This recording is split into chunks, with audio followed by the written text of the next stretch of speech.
6:22 on a run. Santa Cruz Island, the Galapagos. Get a load of that view. Those are tall grasses. You don't see those just anywhere. Pump up song of the day, sounds of nature. Listen good.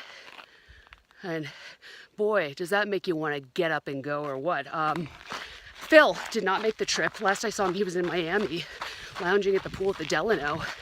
And I said, we gotta go, we're gonna miss our flight. And, he said, and I quote, F all them animals, F all them little animals. And so I said, you know what, if that's where you are mentally, I don't know that I wanna go with you. So I'm gonna let him regroup. But meanwhile, I am so inspired. This is, of course, a very inspirational place made famous by Charles Darwin, who discovered the theory of evolution here.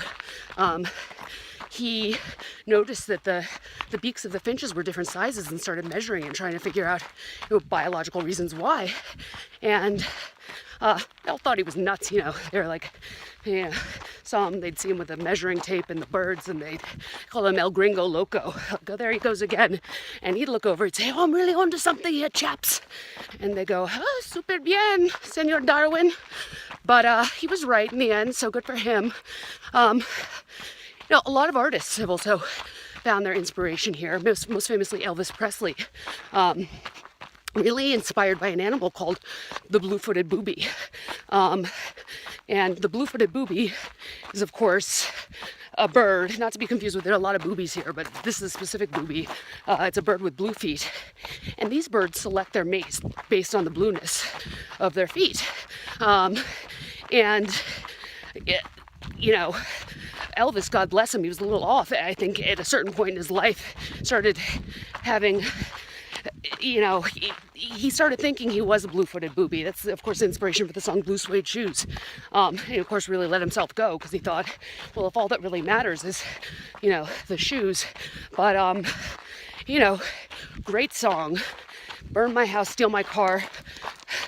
Just don't touch my shoes. I think we all have a thing like that. For me, it's burn my house, steal my car. You know what? I'll retract it. You can't really drink my liquor from an old fruit jar. That's sort of a pet peeve of mine. But don't tell me what happened, last week on the leftovers. That's my blue suede shoes, if you will. But I learned so much here, and I want to talk to you a little about some of the lessons I've learned, a little turnaround there, from the creatures who are, here living and just like doing their thing in nature. And the first is, of course, the blue-footed booby. And these boobies have so much to teach us. I'm just really drawn to the wisdom of these boobies. And what I appreciate is that not all the boobies like the same shade of blue. Like, maybe you're a teal booby, and that boobie's more of like a pastel blue kind of booby. And what that means essentially is that there's a place for every booby and a booby for every booby. And that always makes me think, and that made me think immediately of Ryan Gosling and his struggle, when he first wanted to become a film actor.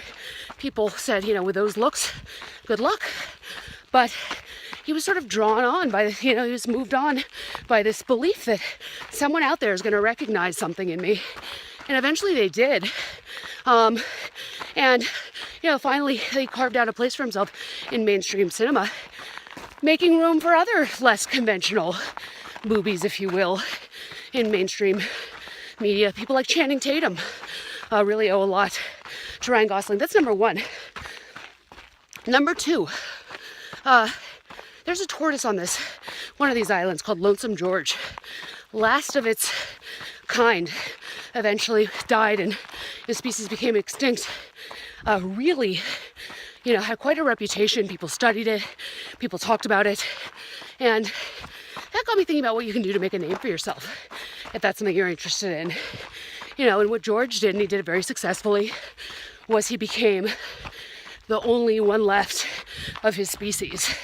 And that really, no one else was doing that at the time. And a great publicist too, of course. You got the name. But that got me thinking, a person who really embodies this principle is Kevin Shelley, the Guinness World Record holder for person who broke the most toilet seat covers in a minute. It's a guy who said, I'm gonna find my thing, you know, was no good at the cello, suck at sports. I'm gonna find a thing that I can do well and excel at it. So good for him. And finally, this applies everywhere. Stay positive, stay pumped, eat protein all day.